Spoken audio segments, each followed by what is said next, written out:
Sponsored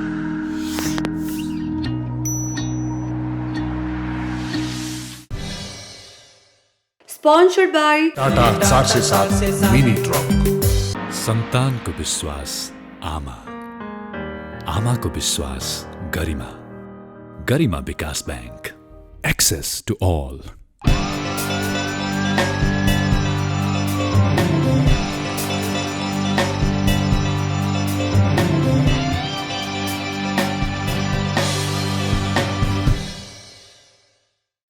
दर्शकवृन्द नमस्कार। समृद्ध नेपालको परिकल्पना तब मात्र सम्भव हुन्छ जब हरेक नागरिकलाई विकासको अनुभूति हुन्छ। विकास तब मात्र अनुभूति हुन्छ जब हरेक क्षेत्र चुस्त र दुरुस्त आफ्नो कार्य सम्पादन गर्छन्।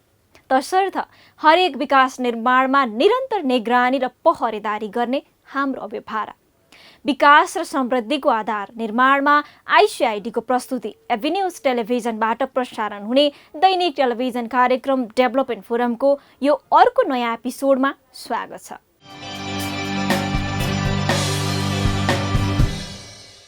दर्शकवृन्द, आजको एपिसोडमा हामीले नेपाल रेड क्रस सोसाइटीको सामाजिक काम सिन्धुपाल्चोकका बाढी पीडितलाई गरेको राहत वितरणको विषयमा तयार पारिएका विशेष रिपोर्टहरू छन्। नियमित डेभलपमेन्ट समाचारहरू त छँदैछन्। दर्शकवृन्द, कार्यक्रमको सुरुमा हेरौँ डेभलपमेन्ट समाचार।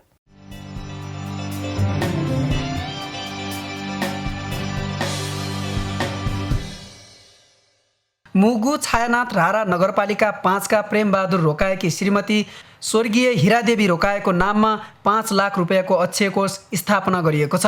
सोमबार एक कार्यक्रमका बीच मालिका आधारभूत विद्यालय सेतीबाडालाई 50,000 रुपियाँको चेक हस्तान्तरण गरी अक्षय कोषको शुभारम्भ गरिएको हो। गरिब विपन्न तथा जेहेन्दार विद्यार्थीहरूलाई प्रोत्साहन स्वरूप छात्रवृत्ति प्रदान गर्न साथै न्यून आय स्रोत भएका तथा विपन्न घर परिवारका बालबालिकालाई पठन पाठनमा सहज होस् भन्ने उद्देश्यले अक्षय कोषको स्थापना गरिएको रोकाएका आफन्तले जनाएका छन्। विद्यालय सञ्चालक समितिका सदस्य रामभक्त रोकाएका अनुसार उक्त रकम विद्यालयको खातामा जम्मा गरिनेछ। विद्यालयले गरिब जेहेन्दार विद्यार्थी छनौट गरी वार्षिक रूपमा छात्रवृत्ति प्रदान गर्ने सञ्चालक समितिको भनाइ छ।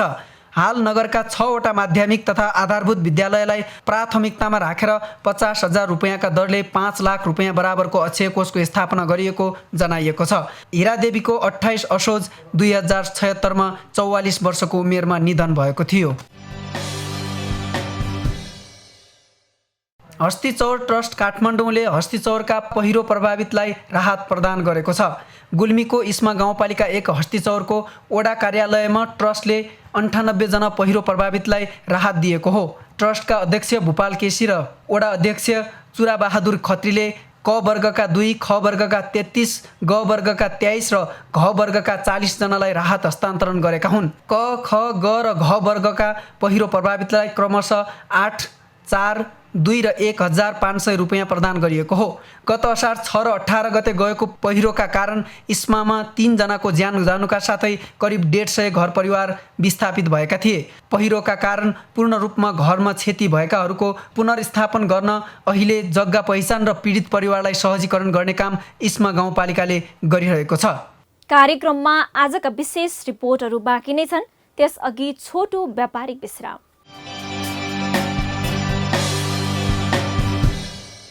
आयो 407 बुढो 407 आयो 407 बुढो 407 काठमाडौँको गल्लीमा टाटा 407 माल भारी बोक्ने धेरै गल्ली गल्ली छिर्ने जहाँ पनि लोड अनलोड गर्न मिल्ने आयो 407 भरपर्दो किफायती र शक्तिशाली गाडी टाटा 407 मिनी ट्रक।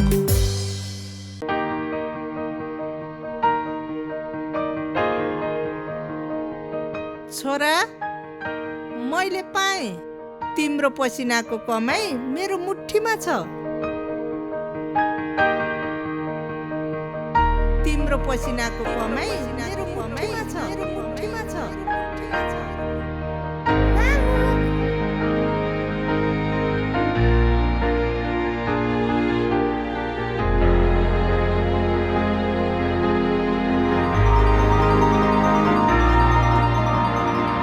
सन्तानको विश्वास आमा, आमाको विश्वास गरिमा, गरिमा विकास बैंक, एक्सेस टु ऑल।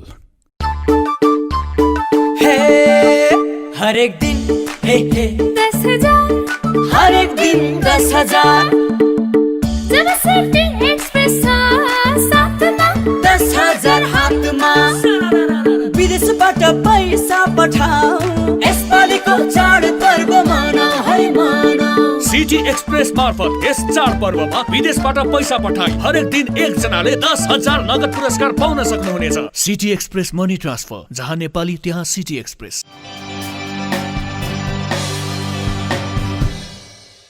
दर्शकवृन्द, विश्रामपछि पुनः स्वागत छ। अब बाँकी प्रसङ्ग। वर्षायाम सुरु भएसँगै देशका विभिन्न स्थानहरूमा बाढी पहिरोका घटनाहरू बढ्न थाले। नेपाल जस्तो भौगोलिक विखण्डता भएको देशमा हरेक वर्ष बाढी पहिरोबाट जनधनको क्षति हुने गरेको छ। गत साउन 30 गते सिन्धुपाल्चोकको जुगल गाउँपालिकामा गएको भीषण पहिरोका कारण विस्थापित भएकाहरूलाई नेपाल रेड क्रसले राहत वितरण गरेको थियो। हेरौँ यो रिपोर्ट। गत साउन 30 गते सिन्धुपाल्चोक जुगल गाउँपालिका वडा नम्बर 2 मा भीषण पहिरो गयो। जुगल 2 लिदीमा बिहान करिब 6:30 जाँदा गएको यो भीषण पहिरोले 21 घर पुरेको थियो। पहिरोका कारण गाउँ नै विस्थापित भएपछि स्थानीयलाई घाँस बाँसको समेत सङ्कट पर्न गयो। नेपाल रेड क्रस सोसाइटीले विस्थापित 165 घर परिवारलाई राहत वितरण गरेको छ। जुगल वडा नम्बर 2 मा पहिरोका कारण विस्थापित परिवारलाई नेपाल रेड क्रसको टोली आफै विस्थापितलाई राखेको स्थानमा गई राहत बाँडेको हो। साउनको 30 गते चाहिँ लिदीमा पहिरो गयो।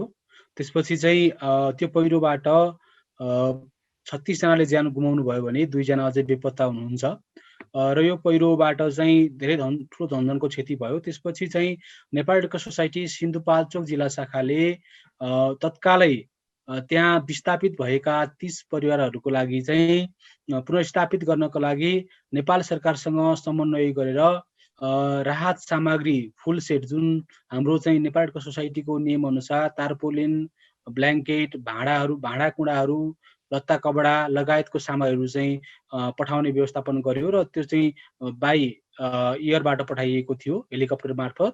र त्यसपछि हामीले फेरि भोलिपल्टै त्यहाँ चाहिँ खाद्यान्नको चाहिँ अभाव भएको, खाद्यान्न चाहिँ परिपूर्ति नभएको भन्ने कुरा जानकारी प्राप्त भएपछि हामीले फेरि त्यहाँ विस्थापित भएका परिवारहरूको लागि तत्काल चाहिँ खानाको लागि भनेर 40 परिवारको लागि चाहिँ खाद्यान्न, चामल, दाल, नुन, तेल लगायतका सामग्रीहरू चाहिँ हेलिकप्टर मार्फत पठाएका थियौँ। र हामी त्यही दिनमा भोलिपल्ट 1 गतेको दिनमा नेपाल रेड क्रस सोसाइटीको हाम्रो चाहिँ टिम त्यहाँ चाहिँ लगभग 6 घण्टाको हिँडाइबाट चाहिँ त्यहाँ पुगेको थियो र त्यहाँ डिटेल एसेसमेन्ट, त्यो पहिरोबाट प्रभावित ठाउँमा कस्तो छ अवस्था, त्यहाँको धनजनको क्षतिको अवस्था, त्यहाँको आवश्यकताको कुराहरू एसेसमेन्ट गर्नको लागि चाहिँ हामी त्यहाँ पुगेका थियौँ। जाडोको ठाउँ भएकोले गर्दाखेरि त्यहाँ चाहिँ जाडो हुने भएकाले ब्ल्याङ्केटहरू हामीले चाहिँ वितरण गर्ने कामहरू गऱ्यौँ र त्यसपछि खानेपानीको व्यवस्थापनको लागि खानेपानी डिभिजन कार्यालयसँग हामीले समन्वय गरेर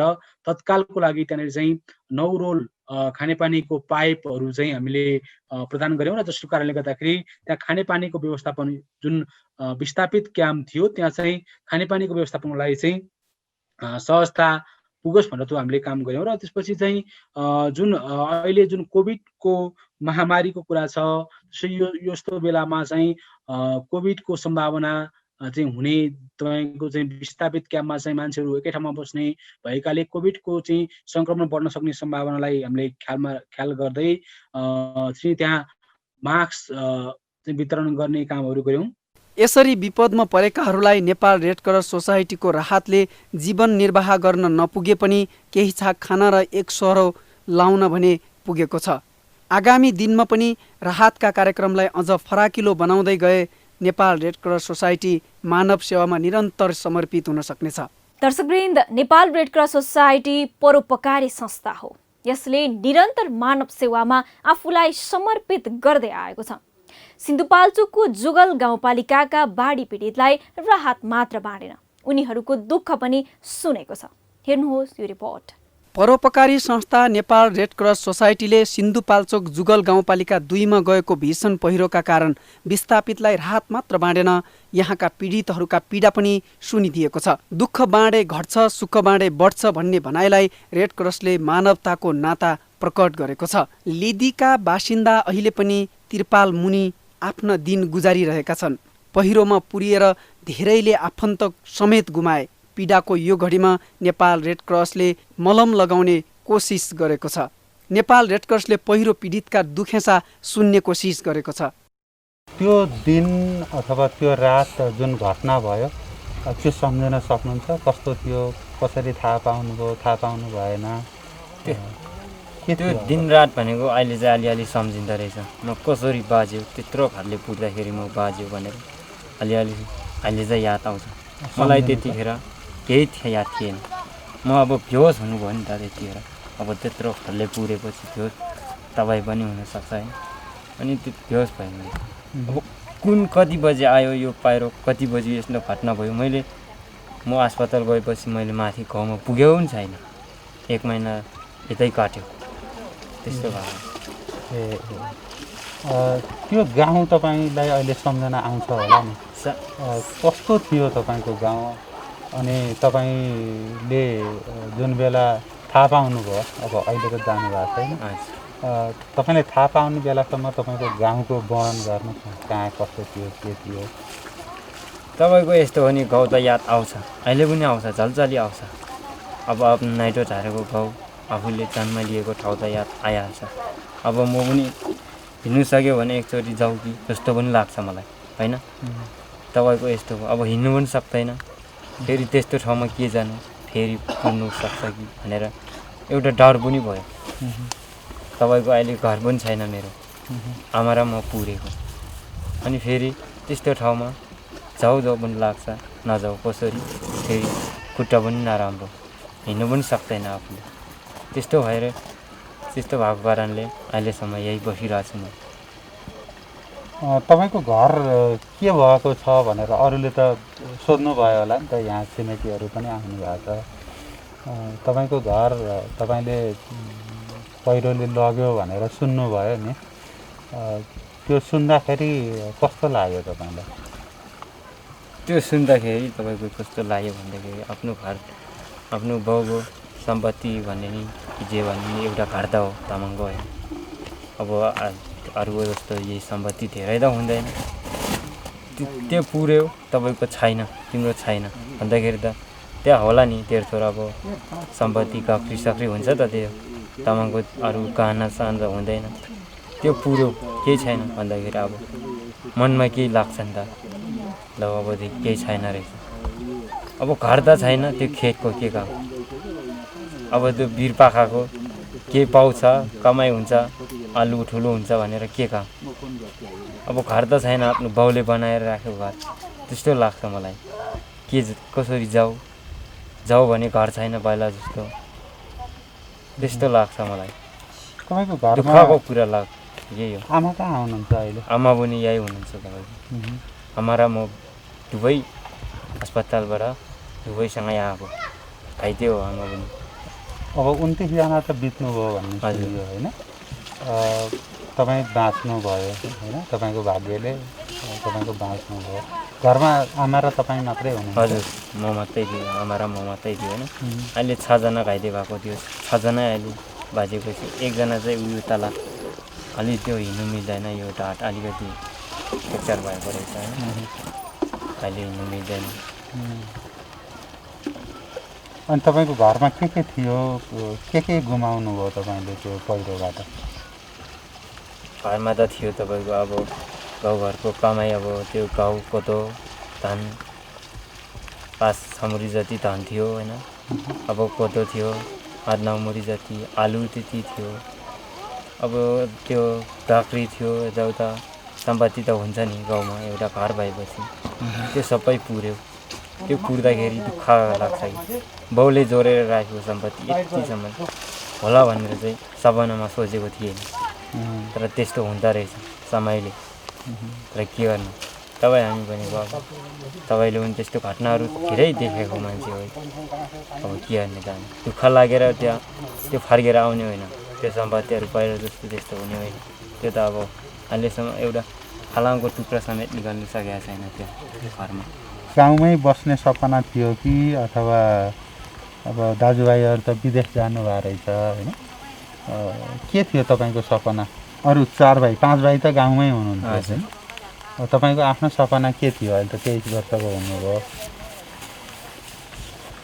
तपाईँको सपना भनेको के भन्नुभयो भने अब माथि गएर चाहिँ हामीले अब के गर्ने अब केही छैन घरटी छैन बरु यतै सरकारले अलिकति मिलाएर एउटा घर मात्रै बनाइदिए पनि त्यतै कमाइ भनेको त उता गएर पनि कमाएर खाउला खाने भन्ने कुरो त अब त्यस्तो सोचमा थियो तर यो मेरो सोचमा चाहिँ त्यो थियो अब साथीभाइहरूको अब यो गाउँलेको अब सोच के होला मैले मात्रै सोचेर भएन हाम्रो गाउँमा अलिकति पहिरो जाँदैछ यस्तो भन्ने केही हल्लाहरू अथवा त्यस्तो कुरा थाहा थियो पहिलाको हल्ला भनेको थियो पहिला हल्ला अब नभएको होइन त्यो अहिले आउने पहिरो चाहिँ पहिल्यै फाडेको थियो कि मान्छे त्यस्तो भन्दै मान्छेहरूले यो अलिकति मान्छेहरू पालमा पनि बसेको थियो पाल पनि थियो त लिदीमा त्यो फाटेको हल्ला सुनेर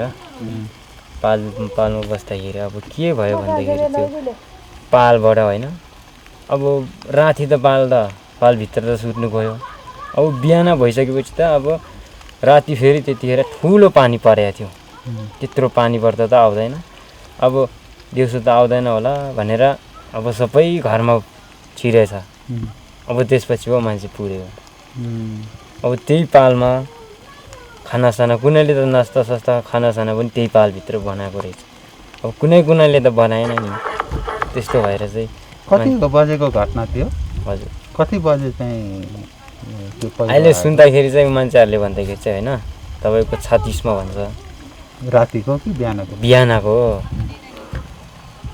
बिहानको 36मा भन्छ अब म त त्यतिखेर त अब यति बजे कति बजे आयो त्यति बजे अब त्यतिखेर त मान्छे त बेहोसमा हुँदो रहेछ तपाईँको केही याद गर्नै सक्दैन बेहोस हुनुभन्दा ठ्याक्क अगाडि तपाईँ के गर्नुभएको थियो त्यो दिन कति बजे उठ्नु भएको थियो के थियो भन्नु त म त्यसै 36 भनेपछि ठ्याक्कै 6 बजेतिर उठे जस्तो लाग्यो मलाई म यसो उठेर होइन तपाईँको यसो ब्रस गर्ने भनेर यसो मुखमा ब्रस लगाएको थियो त्यतिखेर त माथिबाट त आएछ है म त अब आमा पनि भित्र थियो घरभित्र अब आमा निकालौँ कि आफू भागौँ जस्तो म त अब त्यही बेहोस भयो नि त अब आमा एक्लै छोडेर राख्यो भने तपाईँको अब भाग्नु सक्नुहुन्छ भाग्ला त्यो आमा त अब मर्ने भयो बरु आमासँगै मर्छु भनेर म चाहिँ यसरी बसेको यसरी त्यो भित्तालाई टाँसेर घरको भित्तालाई अनि अरू तपाईँको 4 दाजुभाइहरू चाहिँ अरू घरमा बस्थ्यो अरू घर पनि थियो 2टा घर थियो होइन तपाईँको ऊ एउटा घरको चाहिँ अब वास्तु पनि बाल्छ नि मान्छेको गाउँको मान्छेले होइन एउटा घरको चाहिँ परिवारै गोठमा थियो मेरो दाइ एउटा चाहिँ भिन्दै बस्नु भएको हुन्छ त्यो चाहिँ गोठमा बसेको रहेछ त्यो फेरि पहिला त हिजो अस्तितिर त अब त्योभन्दा पहिला त घरमा आउँथ्यो दाइ पनि आमासँगै बस्थ्यो त्यतिखेर त त्यो बुढी चाहिँ नआउँदाखेरि त हजुर नआउँदा अब त्यतिखेर चाहिँ के भगवान्ले छुट्यायो होला अब हामी पनि भगवान्ले छुट्यायो भने त्यत्रो म यहाँ पुरेको तपाईँको यस्तो कुनामा चाहिँ 6-7 जना मान्छेको लास तपाईँले देख्नुभयो अहिले मैले उनीहरूले खनेर निकाल्दाखेरि मेरो घरको कुलाङ्सीमा यस्तो कुनामा तपाईँले पनि निकालेको हो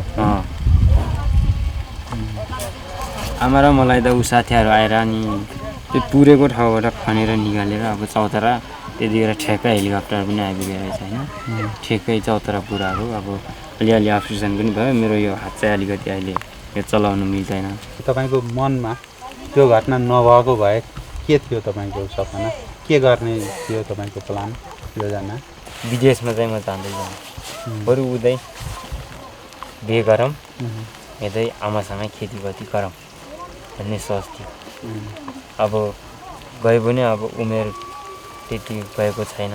उनीहरू छँदै छ, पछि जाउला विदेश पनि। त्यतिखेर आमा पनि एक्लै हुनुहुन्थ्यो फेरि घरमा। म एक्लो पनि निस्केर गयो भने फेरि आमा एक्लै हुनसक्छ, बाउ छैन, आमाको मन दुख्न सक्छ भनेर म त्यतै बस्ने सुरमा थियो। अब यस्तो भएपछि त्यस्तो घटना भइहाल्यो। अब त झनै घटना, ठुलो घटना भयो नि त। भनेपछि आमाको पनि सेवा गर्ने, गाउँमै खेतीपाती गरेर बस्ने तपाईँको यो सहयोग चाहिँ कसले कसरी के दियो, यहाँ कसरी क्याम्प स्थापना भयो तपाईँलाई सम्झना छ? कसले के सहयोग गरेको छ यहाँ? मैले यो यिनीहरू दिएको सम्झनामा चाहिँ अब मलाई अब त्यति याद पनि छैन होइन। अब म पहिला यो ट्रेनहरू नदिँदाखेरि उता बस्थ्यो, उतै छुट्टै दाइहरूको घर एउटा छगिरको छिमेकीहरूको। अब म त्यतै बस्थ्यो। अहिले जस्तो छैन नि त यहाँ पहिला त। अब यस्तो ट्रेन छैन हो, या त्यतिकै बस्नु भएन। अब कसले दियो भन्ने कुरो चाहिँ याद चाहिँ थिएन होइन। अब यो चाहिँ यतिको गरिसकेपछि अब हेर्ने रहेछ, अब मान्नै पर्छ हामीले पनि भनेर हाम्रो सोच चाहिँ त्यस्तो थियो। अब यस्तो दियो, अब खानुलाई अब केही छैन, उनीहरूले अब जुनैबाट सस्ता आयो भने त्यो सस्ताले हामीलाई खानुलाई दिएकै छ, रात दिएकै छ भनेर चाहिँ मैले चाहिँ अब साथीहरूलाई त्यति भन्नु मात्रै सक्यो। यो सस्ताले लियो, यो सस्ताले लियो, योले सहयोग गर्ने भन्ने चाहिँ मलाई त्यति याद छैन। अब यो संस्थाहरूलाई अरू कस्तो खालको सहयोग गरिदियो भने तपाईँहरूलाई सजिलो होला यो यहाँ बस्ने परिवारहरूलाई? तपाईँको कस्तो सहयोग भन्ने नि होइन, तपाईँको कस्तो सहयोग, बरु मेरो लागि चाहिँ सहयोग अब हामीलाई घर चाहियो। अब यो त आस्थै भयो नि त। एउटा घर भए पनि हामीलाई थाहै भएको भए राम्रो हुन्थ्यो भन्ने चाहिँ सोचमा चाहिँ त्यो थियो तपाईँको। अब यो पाल त अब हावा उड्याउनु लागिसक्यो। अब यो बर्खामा त ठिकै छ, हिउँदोमा त अब हावा उडु पनि आउनुसक्छ, अब के आउनुसक्छ, यो त उठाइहाल्छ यो ट्रेन त। यो ट्रेनको भरमा त मान्छेको जिन्दगी चल्दैन नि त। अब एउटा ठाई घर चाहियो कि संस्थाले त्यो सहयोग गर्यो भने चाहिँ एकदम धन्यवाद दिन्थ्यो होइन। अहिले पनि धन्यवाद दिइरहेको छु, रात दिएको छ। तपाईँ गाउँलाई फेरि एकचोटि सम्झिनु त, तपाईँको गाउँमा तपाईँलाई सबभन्दा मनपर्ने कुरा के थियो? तपाईँको घर वरिपरि घर हुन सक्ला, खेत हुन सक्ला, तपाईँलाई मनपर्ने आफ्नो गाउँको कुरा के थियो भन्नु? त्यस्तो खासै मनपर्ने चाहिँ थिएन होइन। मेरो गाउँमा चाहिँ अब खेत, यस्तो ठुलोहरू खेत थियो। त्यो खेतै पुरेर आएपछि अब अर्को यो यसो भनौँ न, यस्तो जङ्गलको खेतहरूको त अब के होइन, धेरै अझ उनीहरू त अब धेरै टाढामा पर्छ नि त, अलि माथि जुगा आउने ठाउँतिर, अब जङ्गलतिर फाट्नुपर्ने ठाउँतिर पर्छ नि त। अब त्यो आफूले यस्तो मकैहरू रोप्ने, आलु रोप्ने खेतहरू त पुरिसकेपछि त अनि यो गाउँमा सम्झेर चाहिँ आफ्नो जिन्दगीमा के होला र त? घाइते भएपछि तपाईँ फर्केर जानु भएको छैन त्यहाँ? जानु खैदे भएपछि त यहाँसम्म मात्रै आएको म, जानु सकिएन अब कसरी जाने। अहिले कसैले केही दिएको छैन तपाईँलाई? दिएको छैन। चौतारामा चाहिँ 10,000 दियो है, त्यति मात्रै दिएको। सबै काट्यो नि, मेरो नामै काटेछ, खेतीपुर्ती केही पनि आएन, घर त सबै ढाल्यो। खै किन काटेको होला त? खै केन दे विष्णुको छोरा रे, 4-5जना छ रे, उनीहरूले काटेर केही पनि आएन। त्यही चौतारामा चाहिँ 10,000 चाहिँ आयो। उनीहरूलाई त आउने रहेछ, खै मेरो त नामै काट्यो न। घरमा बाँच्नु हुनु, घर पनि सबै ढाल्यो, त्यही अन्न जति पनि सबै छोप्यो, न झिक्नु सक्नु। खै उनीहरूको मेरो छोरा छोरी बुढो त के खायो होला आजसम्म त? उनीहरूसँग भेट भएको छैन? छैन आजसम्म त। छोरा चाहिँ कहिले आउँछ है, अनि छोरी र अब बुवा चाहिँ आएको छैन आजसम्म त। यसरी बाढी पीडितहरूलाई राहत बाँडेसँगै रेड क्रस दुःख बिसाउने चौतारी बनेको छ। रेड क्रसको परोपकारी सेवाले विपदलाई त टार्न नसक्ला, तर विपद पछिका दिनहरूलाई सहज बनाउन गरेको पहल साँच्चीकै सराहनीय छ। दर्शकवृन्द, कार्यक्रम डेभलपमेन्ट फोरममा आज हामीले प्रस्तुत गरेका विषयवस्तु तपाईहरूलाई कस्तो लाग्यो? तपाईहरूको सुझाव तथा प्रतिक्रिया हाम्रा लागि मार्गदर्शक बन्नेछन्। विकास र समृद्धिका मुद्दा उठाउने नेपालको एकमात्र दैनिक टेलिभिजन कार्यक्रम डेभलपमेन्ट फोरमलाई अझ परिष्कृत गर्ने दायित्व पनि तपाईँ दर्शकहरूकै हो। यो कार्यक्रम तपाईहरूले हाम्रो युट्युब च्यानलमा पनि हेर्न सक्नुहुनेछ।